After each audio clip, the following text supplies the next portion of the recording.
औज़ुबिल्लाहिमिनश्शैतानिर्रजीम बिस्मिल्लाहिर्रहमानिर्रहीम। दोस्तों, आज एक हदीस के मुतल्लिक़ मैं चंद एक मरुज़ात आप सबके सामने पेश करूँगा। इस पर दो तरह के मकतबा फ़िक्र जब बात करते हैं तो उसमें खलते मबस करके कोई इधर से कोई उधर से आपके सामने पेश कर देते हैं। अब मैं किसी फ़िरके की तो नफ़ी नहीं कर रहा, मैं जो आपके सामने हदीस से जो चीज़ सामने आई है उसको जनाब आपके सामने वाज़ह करता हूँ। सबसे पहली बात यह है कि हदीस नजद के ऊपर हम बात करने जा रही हैं, जिसमें अल्लाह के रसूल सल्लल्लाहु अलैहि वसल्लम के सामने एक हदीस जो कि मुख्तलिफ़ कुतुब के अंदर मौजूद है, जिसकी तादाद तकरीबन मेरी नज़र में 25 से 30 कुतुब हदीस हैं जिनके अंदर ये रवायत मौजूद है। अब सब तो इस हदीस के ऊपर हम बात करेंगे जो हदीस नजद है, जिसको शेख मोहम्मद बिन अब्दुल वहाब अन-नजदी के ऊपर सेट किया जाता है। हालांकि शेख मोहम्मद अब्दुल वहाब कब गुज़रे और ये हदीस कब बयान की गई, किस तरह से बयान की गई, हम इन दोनों के दरमियान में जो भी लड़ाई झगड़ों वाली बातें हैं उनसे हट करके हम हदीस के ऊपर बात करेंगे। अब इस रवायत को हम जब देखते हैं तो ये मुख्तलिफ़ कुतुब में मुख्तलिफ़ तरीक़ से मिलती है, अल्फाज के अंदर भी इख्तिलाफ है। अब मसला ये होता है कि बाज़ लोग बाज़ अल्फाज वाली रवायत का मफ़हूम एक लेकर के पेश करते रहते हैं। अब सही बुखारी किताबुल मनाकिब के अंदर जब यमन के फ़ज़ैल का बाब आता है तो उसके अंदर जनाब जब ये रवायत आती है तो उसमें लफ्ज़ ये हैं कि अब्दुल्ला इब्न उमर रवायत करते हैं कि अल्लाह के रसूल ने इशारा किया और फरमाया ख़बरदार हो जाओ मशरिक़ की जानिब, मशरिक़ की जानिब इशारा किया कि मशरिक़ की जानिब इशारा करके अल्लाह के रसूल ने फरमाया कि मशरिक़ की जानिब से क्या होगा, वहाँ पर फितने होंगे और वहाँ से शैतान का सींग निकलेगा। अब ये सही बुखारी की रवायत है।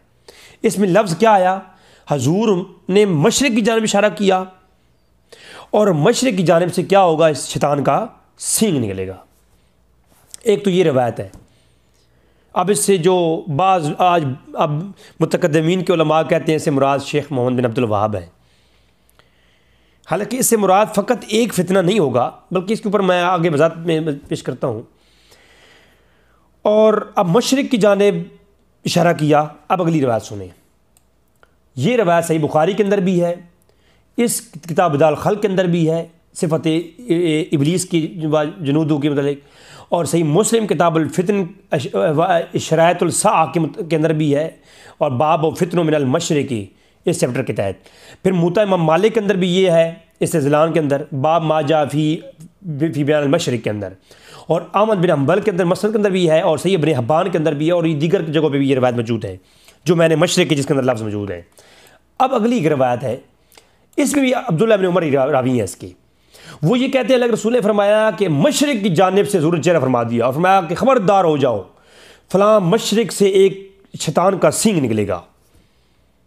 अब ये दूसरी रवायत आ गई, इसमें भी लफ्ज़ मशरिक़ है, और ये कहाँ कहाँ है, ये भी सही बुखारी के अंदर है उस उन्हीं चैप्टर्स के अंदर, और सही मुस्लिम के अंदर, और सुनन अबू दाऊद के अंदर, और तिबरानी के अंदर, अल-मुअज्जम अल-औसत के अंदर, और दीगर किताबों के अंदर भी ये उसी तरतीब के साथ आती है। अब एक और रवायत इसी उन्वान की, वो आप देखिए। अब्दुल्ला इब्न उमर फरमाते हैं कि अल्लाह के रसूल ने दुआ के लिए हाथ उठाए, यमन के लिए दुआ की और शाम के लिए दुआ की। एक शख्स ने कहा या रसूलल्लाह हमारे नजद के लिए दुआ करें। अल्लाह के रसूल ने फिर से यमन के लिए दुआ की, फिर शाम के लिए दुआ की। उस शख्स ने फिर कहा कि हमारे नजद के लिए दुआ फरमाएं। अब वो शख्स ये सोच रहा था कि शायद अल्लाह के रसूल सुन नहीं पा रहे, उसने फिर कह दिया। फिर अल्लाह के रसूल जलाल में आ गए, फरमाया ख़बरदार, नजद जो है ना वो क्या है, वो ज़लज़ले और फितरों की जगह है और वहाँ से शैतान का सींग निकलेगा। अब जो है इस रवायत को, ये जो रवायत है, इस रवायत को बयान किया इमाम बुखारी ने किताबुल फितन बाब कौल नबी अल फितनतो मिनल क़ब्ल मशरिक़ इसके तहत। और इसी तरीके से जब सही बुखारी किताबुल इस्तिस्का का चैप्टर आता है तो उसके अंदर माकीला फ़ी ज़लज़लातिल वायाती की इस चैप्टर के तहत भी ये रवायत दोबारा इमाम बुखारी लाते हैं। फिर इमाम तिरमिज़ी जब बाबुल मनाकिब में आते हैं तो फिर वो अन नबी सल्लल्लाहु अलैहि वसल्लम किताबुल नबी बाबुल मनाकिब नबी सल्लल्लाहु अलैहि वसल्लम के तहत किताबुल मनाकिब के अंदर बाब फ़ी फ़स्लिन शाम वल यमन है, इसके अंदर जो है ये रवायत लाते हैं। फिर जब अहमद बिन हंबल के अंदर आप जाते हैं तो वहाँ पर भी मौजूद है, सही अपने वाहन के अंदर भी मौजूद है, और काल अबू ईसा हाज़ा हदीस हसन सही हो। अच्छा, यह वैसे रवायत सनद सही के साथ मौजूद है, और इसकी तो इतनी सनद और इतने तुर्क और इतनी किताबों के अंदर यह है कि ये रवायत मुतवातिर बन जाती है अगर इसके तुर्क के लिहाज से इसको देखा जाए तो। अच्छा, अब देखें कि आप ख़ुद देख रहे हैं कि यहाँ पर क्या है, यहाँ पे नजद को कोट किया, पहली में क्या है, मशरिक को कोट किया।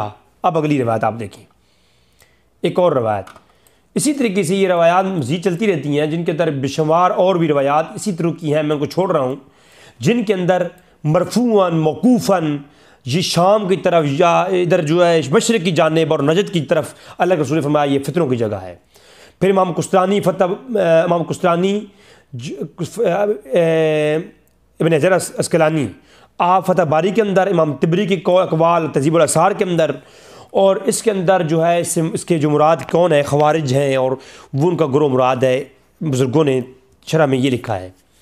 अब कुछ लोग कहते हैं जी किसी बड़े इमाम मुतक़द्दमीन से दिखाएं, और अभी हाल ही में एक देवबंदी आलिम ने इसके ऊपर बरेलवियों के ख़िलाफ़ बोलते हुए ये जब पेश किया तो कहा जी कि मोहम्मद अब्दुल वहाब नजदी इस हदीस से मुराद किस आलिम ने लिया है, तो पहले उलमा से दिखाएं। अब्दुल वहाब नजदी 1206 हिजरी में गुजरा है तो पहले उलमा से कहाँ दिखाएंगे भाई, पहली तो जहालत ही इस बात भी है। और इसी तरीके से बरेलवी हज़रात हैं, वो कहते हैं जी इस हदीस से फ़कत मुराद क्या है, मोहम्मद बिन अब्दुल वहाब नजदी ही है। तो जो मोहम्मद बिन अब्दुल वहाब नजदी के साथ सिर्फ ख़ास कर दे तो ये भी गलत है, क्योंकि हदीस कब से है, किसी शारे ने इसको ये फितना नहीं कहा, ख़वारिज का फितना कहा है। और इमाम नजर को देख लें, इमाम कुस्तानी को देख लें, शरह बुखारी को देख लें, बड़े बड़े अम्मा इसके मुख्तलिफ फितनों को कहते रहे, लेकिन सब ने यह कहा है कि नजद से जो फितना भी उठेगा उससे मुराद इस हदीस की ताबे ही होगा। अब मोहम्मद बिन अब्दुल वहाब नजदी के अलावा जितने फितने मशरिक से उठे, अब हजूर मदीना में तशरीफ़ फरमा थे, कुछ लोगों ने कहा इससे मुराद इराक़ है, वो इराक़ वाली रिवायत में पढ़ूंगा जो कि तिरमिज़ी के अंदर जो मौजूद है, उसके अंदर है कि इराक़ के से ये फितने उठेंगे, तो वो इराक़ की तरफ लगे, वो मुराद हजूर की मुराद इराक़ था। इराक़ तो जनाब शमाल की जानिब है, मशरिक की जानिब तो है ही नहीं, तो वहाँ से अलग रसूल मशरिक की जानिब इशारा करके कह रहे थे, चेहरा मुबारक मशरिक की जानिब था। और फिर नजद के अल्फाज कह रहे हैं दूसरी रिवायत में, दो ही बातें हैं, मशरिक तो वहाँ नजदी है, नजद के अलावा कोई ऐसा शहर नहीं जिसका कोई ऐसी कोई हजूर ने दलाइल नबुव्वा में से कोई बात की हो, ऐसी कोई दलील भी नजद के अलावा उस हजूर के मदीने से मशरिक की जानिब कोई एक दलील भी नहीं है। नजद के अलावा एक नजदी है वहाँ पर कि मशरिक से निकलेगा तो मशरिक में या तो नजद है, नजद के अलावा कोई भी नहीं है। अब इराक़ की बात की जाए तो इराक़ से मुराद क्या है, इराक़ से मुराद इराक़ शमाल में है। अल्लाह के रसूल ये फरमाते कि शमाल से निकलेगा तो फिर तो बात बनती थी इराक़ की, तो इराक़ मुराद से इस हदीस से मुराद इराक़ नहीं है। अब जो हदीस इराक़ के मुतल्लिक है वो अलग है, उसके चैप्टर भी अलग है, उसकी तशरीहात भी आई हैं और इमाम मुफस्सिरीन ने बयान किया है, अगर वक्त हुआ तो मैं आगे इसको बयान भी कर दूँगा। अच्छा बहरहाल, अब यहाँ पर एक और बात भी याद रखें, अब नजद लुग़वी माना में भी इस्तेमाल होता है, ऊंची जगह को कह देते हैं, वो नजद का इलाका है जी, यानी ऊंचा इलाका है। अब इस बुनियाद पे टीलों वाला इलाका, ऊंचाई वाला इलाका को नजद कहा जाता है लुग़वी माना में, लुग़ा में भी ये कहा जाता है। अब जब जिक्र हो रहा है ना कि वो कभी जिक्र ऐसे भी किताबों में मिलता है कि नजद यमन, अब नजद यमन से मुराद क्या है, भी यमन नजद है, नहीं भाई, यमन की वो ऊंची जगहें उनको हम नजद कहेंगे। अब नजद पाकिस्तान कोई कहे तो इससे मुराद कश्मीर और जो है मरी के बाड़े या इस तरह के इलाके आ जाएंगे, यानी वो जगह जो बनस्बतन ऊंची हैं, टीले हैं, उनको हम नजद कहेंगे। इसी तरीके से नजद इराक़ के लफ्ज़ भी जो है शारीन ने लिखे हैं, तो उन्होंने वहाँ वजाहत की है, मैं इंशाल्लाह आगे तशरीहात पेश करूँगा कि जो जो बुज़ुर्गों ने अपनी किताबों के अंदर, यानी शारे ने किताबों के अंदर ये लफ्ज़ नजद लिखा है, उम्दतुल कारी के अंदर वगैरह, तो वहाँ उन्होंने लिखा है कि नजदुल अजाज व नजदुल इराक़, तो नजद एजाज से मुराद वही नजद है जिस नजद मशरिक में मौजूद है, वो शहर मुराद है। जबकि नजद इराक़ से मुराद इराक़ का शहर मुराद नहीं है, बल्कि नजद ऊंची जगह मुराद है। तो नजद इराक़ से मुराद जो रवायात में मिलता है तो वो ऊंची जगह को कहा जाता है, उससे मुराद हदीस से मुराद नहीं है। हदीस में नजद इराक़ का जिक्र है ही नहीं, ये जो जहल लोग इसके ऊपर तवला कर रहे होते हैं, उनको चाहिए तहकीक कर लें कि नजद इराक तो इराक का इलाका तो उस एरिया में आते ही नहीं है जिस तरफ अल्लाह रसूल का इशारा है। हजूर मशरिक की तरफ इशारा फरमा के नजद का जिक्र करते हैं, वो तो शुमाल में आता है, नंबर 1। नंबर 2, जो शारहीन ने उम्दतुल कारी के अंदर इमाम बदरुद्दीन ऐनी और दीगर जो है फतावा इब्न तैमिया के अंदर जब इस हदीस नजद पे बात करते हैं इब्न तैमिया, तो वो भी ये कहते हैं कि नजद हिजाज और नजद इराक ये दोनों इलाके जो हैं, इससे मुराद ऊंचाई जगह है, ना कि वो नजद इलाका मुराद नहीं है जहाँ का शेख मोहम्मद बिन अब्दुल वहाब था। तो शेख मोहम्मद बिन अब्दुल वहाब जिस नजद का था वो मशरिक की मुराद है, उसी की तरफ ये हदीस मुराद है, इसके अलावा और कोई नजद है ही नहीं। लुग़वी माना में लेंगे तो फिर हर कोई नजद बन जाएगा। तो अल्लाह के रसूल यहाँ लुग़वी माना में मुराद ले ही नहीं रहे हैं। कोई ये कहे कि जी ऊंची जगह को कहा जाए, इराक को नजद कहा गया, भाई उस वक्त तो हदीसों में लफ्ज़ इराक मौजूद था, तो अल्लाह के रसूल ये कहते ही ना कि नजद, अल्लाह के रसूल ये कहते कि मैं इराक के लिए दुआ नहीं करता। क्योंकि आप देखें ये सही मुस्लिम के अंदर है, बाबुल वज़ू और मिम्मा मसत अन्नार का चैप्टर है, उसके अंदर जनाब खाना खाने के बाद साहबी रसूल मौजूद हैं, खाना खाने के बाद कुछ लोगों ने वुज़ू करने स्टार्ट कर दिए जिन्होंने वुज़ू पहले कर रखे थे। तो अब सहाबा किराम में से एक साहबी ने कहा ये तो इराकियों का तरीका है, तुम अहले इराक वाला अमल करते हो। तो इसका मतलब है इराक का लफ्ज़ हदीसों में सही मुस्लिम में मौजूद है। अगर इराक मुराद होता तो नजद इराक कहने की जरूरत नहीं है, अल्लाह के रसूल डायरेक्ट फरमा देते, जैसे यमन का नाम लिया, जैसे शाम का नाम लिया, वैसे इराक का भी नाम लेते। और फिर इराक शहर उस वक्त था, इराक शहर भी था, यमन भी था। पीछे यमन का जिक्र शहर का लुग़वी माना में नहीं, पीछे शाम का जिक्र बतौर शहर लुग़वी माना में नहीं। आगे नजद का जिक्र कोई कहे जी तो लुग़वी माना में आया है, तो हो पिशावरी जूती बंदा अच्छी खासी उस मौलवी की चित्रौल करे कि जो हर एक ही हदीस में 3 वजूद हैं, 3 वजूद, नजद, शाम और यमन, ये 3 वजूद हैं। वजूद जुदा जुदा है, यानी कि वजूब यकसां है, ठीक है। जैसा यमन के लिए, जैसा शाम के लिए, ऐसे ही नजद के लिए। अब दुआओं करवाने का हुक्म तीनों के लिए अर्ज की गई। अल्लाह के रसूल ने 2 के लिए दुआ की, तीसरे के लिए नहीं की। तीसरा बतौर शहर ही समझा जाता था। ये नजद शहर मौजूद था, उस वक्त इराक शहर भी मौजूद था। अल्लाह के रसूल यहाँ पर इराक मुराद होता तो इराक का नाम लेते।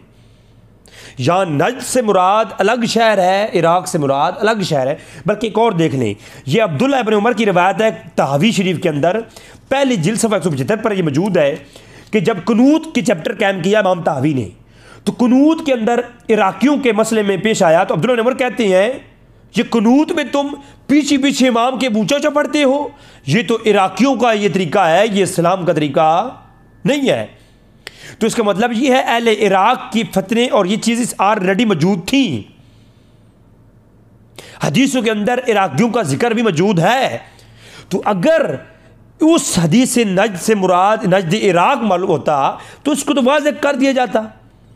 तो वहाँ लुग़वी माना में नजद इराक हो, नजद मदीना हो, नजद पाकिस्तान हो, नजद यमन हो, वो लुग़वी माना वाला मुराद नहीं है, बल्कि यहाँ नजद शहर मुराद है, इलाका मुराद है, जिसके अंदर जैसे शाम शहर मुराद है, यमन शहर मुराद है, ऐसे ही मशरिक के अंदर नजद शहर मुराद है।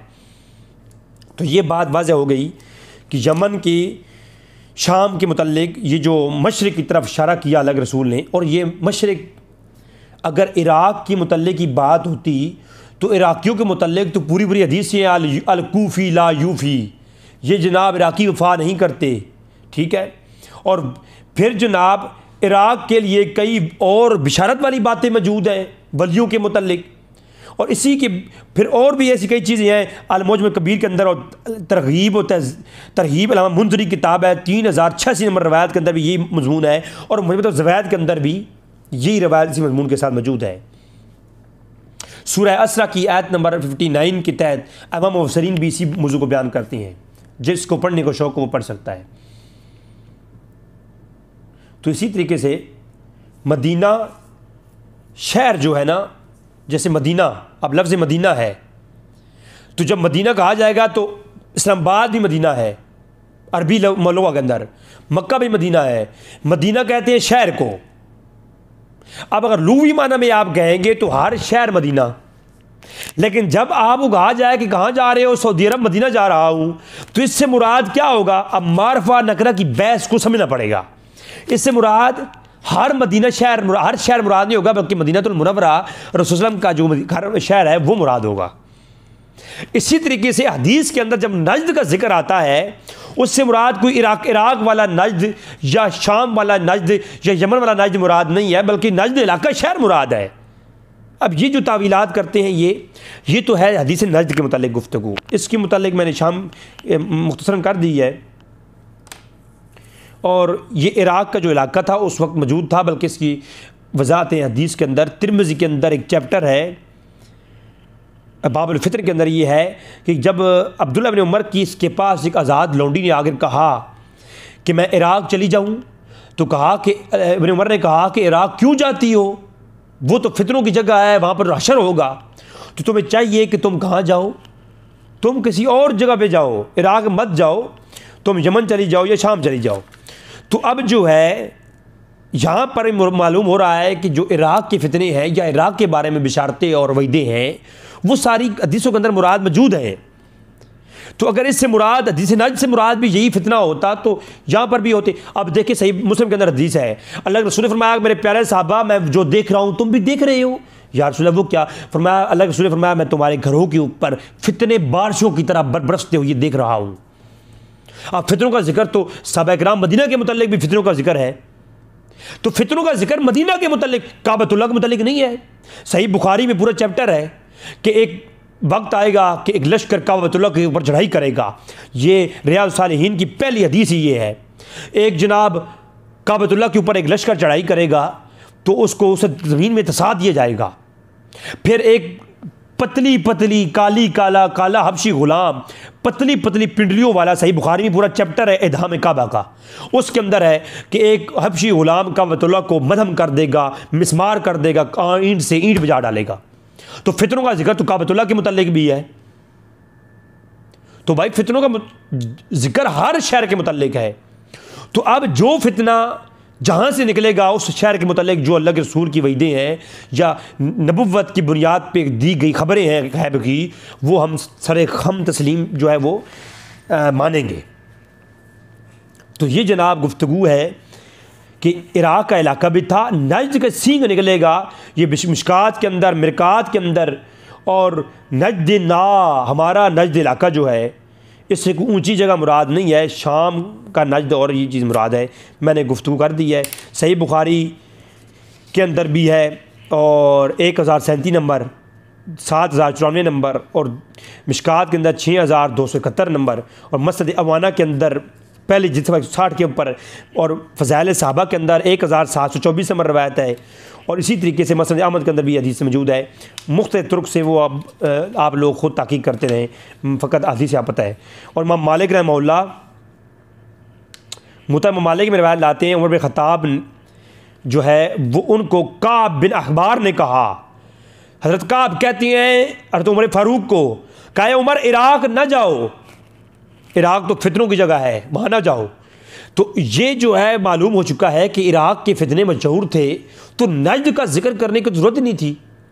तो नजद शमाल में है, मशरिक़ के अंदर नजद जो इराक़ शमाल में है, और मशरिक़ के अंदर जो नजद है ये नजद शहर मुराद है, कोई ऊंची जगह मुराद लोग मारने वाला नहीं है। और इमाम अद्दानी रहमहुल्लाह 444 हिजरी से वफ़ात है, इमाम बैकी के ज़माने के हैं। उन्होंने अल-वरद्दत अपनी किताब हदीस किताब है, उसके हदीस नंबर 46 में ये लाए हैं। इमाम बगवी शरह सुन्नह के अंदर 4006 नंबर रवायत लाए हैं। और वहाँ तो वो लिखते हैं कि जो है ये ऐसे जो है फितने निकलेंगे। इराक़ के मुतालिक भी लिखा उन्होंने कि वहाँ खंजीर, हशरात और फितने होंगे और खंजीर होंगे वहाँ पर। तो ये फितनों का जिक्र भी मौजूद है। तो जनाब ये रवायतें। और इमाम इब्न बत्ताल जब अपनी शरह सही बुखारी में लाते हैं तो वो कहते हैं इसे मुराद जमल सफ़ैन मुराद है इससे। वो फितने मुराद हैं। और फिर कहते हैं सुम्मा ज़हूर अल खवारिज फिल अर्द नजदी व इराकी व मावराए अराहा मिनल मशरिक। अब ये जो है वो एक देवबंदी आलिम है साजिद नक्शबंदी, उसका एक मैंने बयान सुना है इसी मौजू पर। तो उसने ये इमाम बत्ताल की शरह पेश की और उसने ये कहा, देखिए जी उसमें उन्होंने लिखा है ऐसे मुराद जमल और सफ़ैन मुराद है। तो उन्होंने ये भी कहा है सिर्फ जमल और सफ़ैन नहीं, कहा कि इसके अलावा खवारिज का फितना भी है। और खवारिज कहाँ कहाँ होंगे? नजद में होंगे, बा इराक में होंगे। अब इराक को अलग कर दिया, नजद को अलग कर दिया। इससे मुराद ये है कि नजद कोई और इलाका है, इराक को नजद नहीं कहा जा रहा, बल्कि इराक कोई और इलाका है।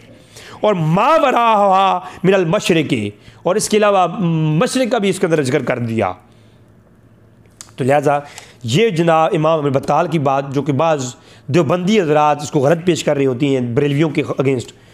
अब इसके अलावा इब्ने हजर है, वो कहते हैं वकाला खताबी, इमाम खताबी का जो कौल लाते हैं ये भी लोगों ने पेश किया लेकिन अधूरा। पूरी बात सुने। कहते हैं अलकर्नुल उम्मतिन मिनन्नास युहद्दिसून बाद। वो कहते हैं खताबी कौल ये है से मुराद सफ़ैन है, जमल है, तमाम फितने हैं। और इसके अलावा युहद्दिसून बाद, क़यामत तक जितने फितने भी नजद में आएंगे वो भी इस हदीस के तहत होंगे। बस यही मौक़िफ़ है। अब्दुल इब्न वहाब नजी साहब को अगर फितना माना जाए तो जो बरेलवी हज़रात मानते हैं और कहते हैं, तो अगर उसके जो गुमराह को कैद है उसके तो हम बात करेंगे। तो वो जो है अगर फितना है तो वो फितने से मुराद जिसने काबतुल्लाह के ऊपर चढ़ाई की, और मैं उस पर ज़्यादा बात नहीं कर सकता उस मतलब, चूँकि मैं बैठा जिस जगह भी हूँ आप लोग जानते हैं। तो बहरहाल वो जो है उसको फितना मानेंगे तो वो भी इस हदीस के तहत आएगा, क्योंकि नजद के जितने फितने भी हैं वो जनाब नजद के फितने किधर हैं, वो मौजूद हैं। उसके बाद भी जितने भी फितने आएंगे वो उस हदीस के ताबे होंगे। बात समझा रही है ना? इसी तरीके से हर फितना उस शहर के जो मुतल्लिक जो वईद हदीस मौजूद है उसके अंदर अंडर आएगा। ठीक है, उम्दतुल कारी के अंदर भी यही कौल है। और फिर मोहम्मद बिन अब्दुल वहाब नजदी, उनके ख़िलाफ़ जो किताबें लिखी गई हैं, जो उनके अपने भाइयों ने लिखी या अपने दोस्तों ने लिखी मोहम्मद बिन अब्दुल वहाब नजदी की रद में, और अल्लामा इमाम मुफ्ती हरम इमाम काबा ज़ैनी दहलान मक्की ने किताब लिखी अद्दुर्रुल सुन्निया। अद्दुर्रुल सुन्निया आपको मकतबा शामिला से मिल जाएगी। ये किताब फ़कत हदीस नजद पे लिखी गई और शेख मोहम्मद बिन अब्दुल वहाब नजदी के रद में लिखी गई है। और लिखने वाले इमाम काबा हैं और मुफ्ती हरम हैं। उन्होंने भी कहा कि इससे मुराद क्या है? नजद मुराद है, इराक मुराद नहीं है। इराक का जिक्र और इनकी फितनों का जिक्र भी अलग से किया है तो अद्दुर्रुल सुन्निया के अंदर। अब इसके अलावा अब मोहम्मद बिन अब्दुल वहाब नजदी साहब की तरफ आ जाएं। अब देवबंदी जो ये दोस्त हैं, क्या नाम है इनका, नक्शबंदी साजिद नक्शबंदी साहब, अब चूँकि उन्होंने तो एक हल्ते मोबस किया है, एक बात को वहाँ से उठाया, एक वहाँ से उठाया, दरमियान में करके फेंक दिया। तो मोहम्मद बिन अब्दुल वहाब साहब जो हैं वो 1115 हिजरी में पैदा हुई है और 1206 हिजरी में फौत हुई है। अब कोई वो ये कह रहे थे शुरू में जिन लोगों ने मोहम्मद बिन अब्दुल वहाब साहब को यानी उन्होंने कोई रद्द किया हो दिखाएं, भाई वो मोहम्मद बिन वहाब नजदी आज से 200 साल कबल की हैं, तो 600 साल कबल की किताबों से हम कैसे दिखाएंगे? और जो आप फतह बारी पेश कर रहे हैं या इमाम मुहद्दिसीन पेश कर रहे हैं तो वो तो उसी फितने को डिफ़ाइन करेंगे जो गुजर चुका है। उसके बाद जो जो दुनिया में फितने उस इलाके में होंगे, आने वाले शारीन सही बुखारी की शरह में उन फितनों को भी दाखिल करेंगे। ठीक है, इसी तरीके से मुसलम कज़ाब ख़त्म नबुव्वत का जो दाई था उसका फितना तारीख़ों के अंदर मौजूद है। इब्न कसीर ने लिखा, इब्न असीर ने लिखा। लेकिन कादियानी मिर्ज़ा ग़ुलाम अहमद कादियानी जो मिर्ज़ाई जो है दाई नबुव्वत था, इसका फितना इब्न कसीर ने लिखा भाई, क्योंकि इब्न कसीर के बाद जो गुजरा है। अब आजकल के मौरख जितने भी हैं वो अपनी किताबों में इसका फितना लिख रहे हैं। इसी तरीके से शेख मोहम्मद अब्दुल वहाब नजदी के बाद वाले जो उलमा हैं उन्होंने अपनी तारीखों के अंदर इसको फितना कहा भी है। इस पे देवबंदी बरेलवियों का इत्फाक था। ये तो आजकल आगे फिर जब गैर मुक़ल्लिदीन पाकिस्तान के अंदर ज़्यादा हुए तो उन्होंने जो है इसको प्रमोट किया और ये चीज़ें की हैं। वरना देवबंदियों तो इसमें देवबंदी तो इसको फासिक और फाजिर कहते हैं, ना हक कत्ल करने वाला कहती हैं। और आजकल आकर के ये उनका दिफा करने फिर शुरू हो गए। जब फतवे लगे थे उस वक्त अल मुहन्नद मुफन्नद लिख कर भेजी तो कहा कि ये देखिए जी हमारे अकीदे ये हैं, हम पे फतवे उठा लें, ये हमारे अकीदे हैं। उसमें इल्म गैब माकान मशगून भी लिख दिया, उसमें सारे जनाब ज़रूरी कब्र को अर्श से अफजल लिख दिया, सारे अकीदे सुन्नियों वाले लिख दिए। और ये भी लिख दिया कि शेख मोहम्मद वहाब नजदी जो था वो जो है नाहक कत्ल करने वाला था, हम उसको नहीं मानते, फासिक और फाजिर था। लेकिन जब फतवे हट गए या वो मामलात से रजू हो चुका, मामला ठंडा हो गया, तो फिर जनाब इन्होंने अपनी राय चेंज कर ली। अब आप ये देखें, अब बाद वाले जो मोतबर उलमा हैं देवबंदी बरेलविया में, उन्होंने क्या इब्न वहाब के बारे में कहा, ये भी सुन लें। फतावा शामी है, रद्दुल मुख्तार, ये जिल्द नंबर 4 और सफ़ा 261 है। इसके अंदर वो ये कहते हैं कि इस हदीस से मुराद नजदी हदीस वाली जो है फितने खवारिज मुराद है, और उस मोहम्मद बिन अब्दुल वहाब और उसके पैरोकार मुराद है।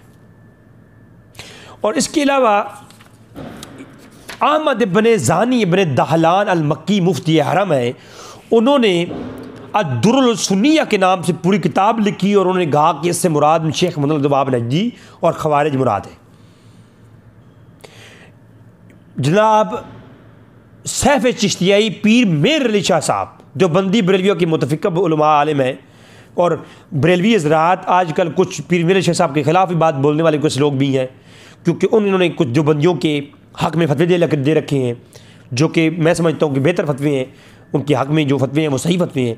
तो वो फतवे जनाब पीर मेर अली शाह साहब के कोट करके बरेलवी हज़रात उनकी खिलाफ़ बरा भी करते हैं। बाज़ बरेलवी, बाज़, मैं सब नहीं कह रहा, बाज़ मुतशद्दिद किस्म के लोग।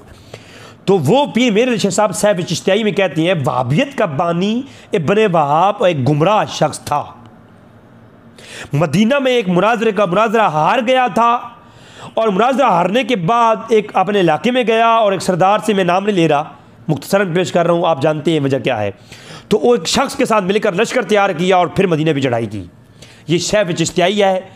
पीर मेर अली शाह साहब हाजी इमदादुल्लाह महाजिर मक्की के जो देवबंदी उनके मुरीद हैं, तो ये भी उन्हीं की ही पीराना और पीरों मुरीदों वाला सारा मामला है। तो देवबंदी अपने पीर भाइयों के एतबार से पीर मेर अली शाह साहब के हम सफ़र हैं।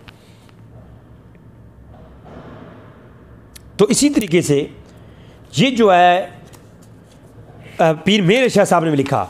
और अनवर शाह कश्मीरी फैज़ुल बारी शरह बुखारी, बहुत बड़ा नाम है देवबंदियों के यहाँ। मैं समझता हूँ कि बुखारी की शरह इतनी बेहतरीन शरह किसी ने नहीं लिखी, अनवर शाह कश्मीरी।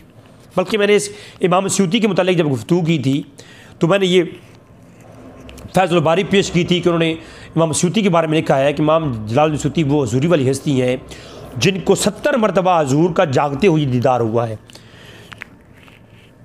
तो ये वो है इमाम स्यूती की तारीफ़ करने वाले अनवर शाह कश्मीरी, ठीक है, फैज़ुल बारी शरह बुखारी। वो ये कहते हैं कि शेख मोहम्मद बिन अब्दुल वहाब नजदी कम अकल, कम फहम और जल्दी फतवे लगाने वाला और ना हक कत्ल करने वाला था।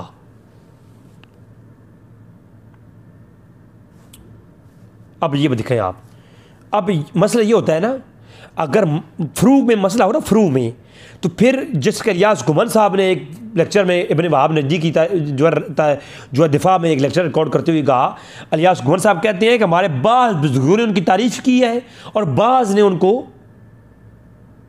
उनका रद्द किया है। तो हम बाज़ की बात ले लेते हैं जो दोनों हक पर थे। तो भाई फ्रू का मसला हो तो दोनों तफसीक और तकफीर के मसले में असूलन गुफ्तगू है, या तो काफिर होगा या मोमिन होगा। बात समझ आ रही है ना? या तो आलिम होगा, मुजद्दिद होगा, या फासिक और फाजिर होगा। या अब्दुल रशीद गंगोई वाला फतवा सही होगा, या अनवर शाह कश्मीरी वाला फतवा सही होगा। बात समझ आ रही है ना मेरी? या इमाम अहमद बिन ज़ैनी अद-दहलान अल-मक्की अद-दुर्र सुन्निया लिखने वाले, उनका यह फतवा सही होगा, या जनाब अब्दुल रशीद गंगोई का फतवा सही होगा, या इलियास गुमन साहब का फतवा सही होगा।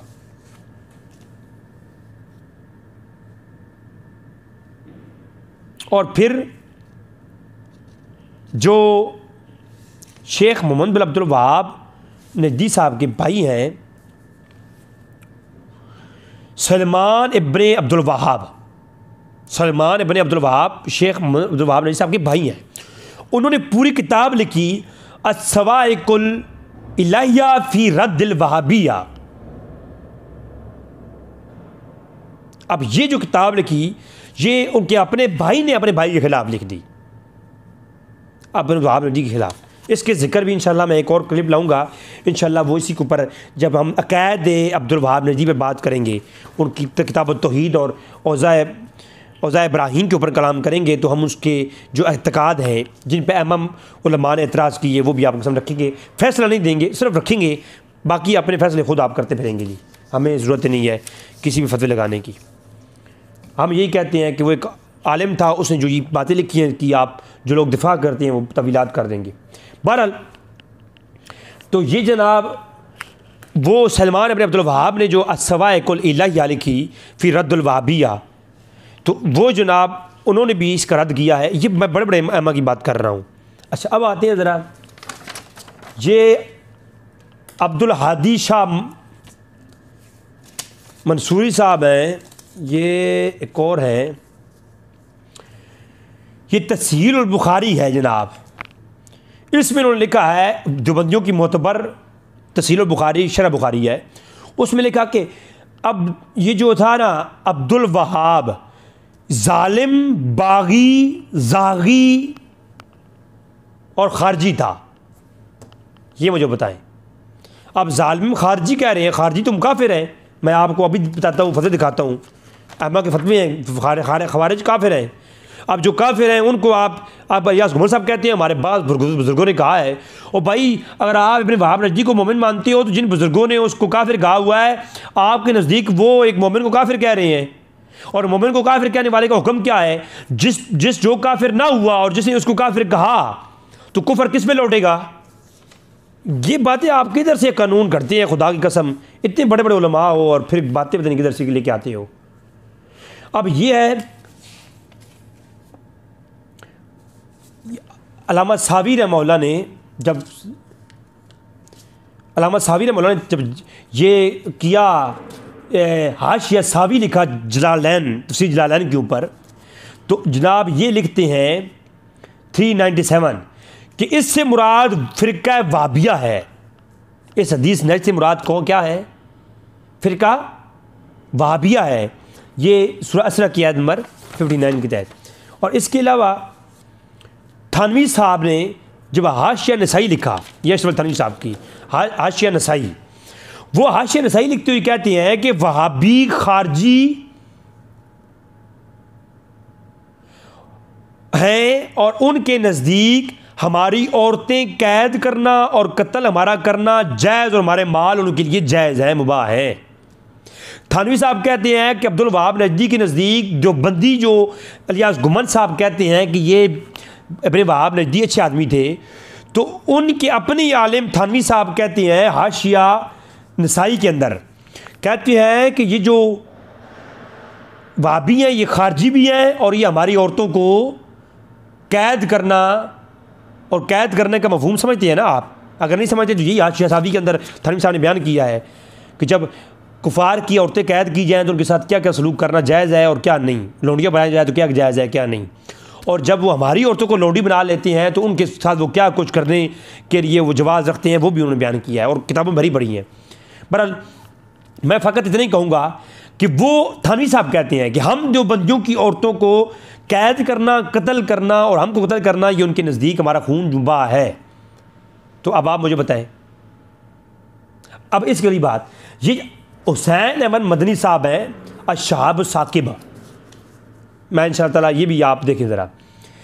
वो लिखते हैं कि ये जो था ये फासिक व फाजिर और मुसलमानों का खून हलाल समझने वाला था।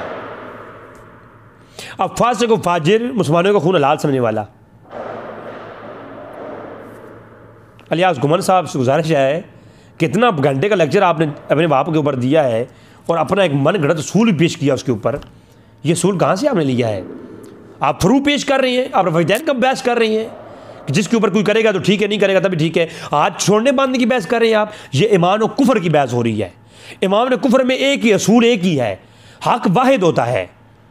असूल में हक वाहिद है, असूल में हक दो नहीं हो सकते, या तो वो सही होगा या गलत होगा, या काफिर है या मोमिन है, या काफिर भी होगा मोमिन भी होगा, एक वक्त में दो नहीं हो सकते।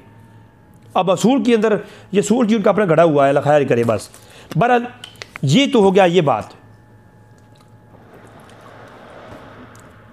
अल मुहन्नद अल मुफन्नद के अंदर कहते हैं ये खून मुसलमानों का मुबाह समझता था, और ये क्या करता था जनाब, और इस हमारे उलमा में से थानवी साहब और कफ़ायतुल्लाह साहब और महमूद हसन साहब वगैरह ने क्या कहा है इसके बारे में फतवे दिए हैं।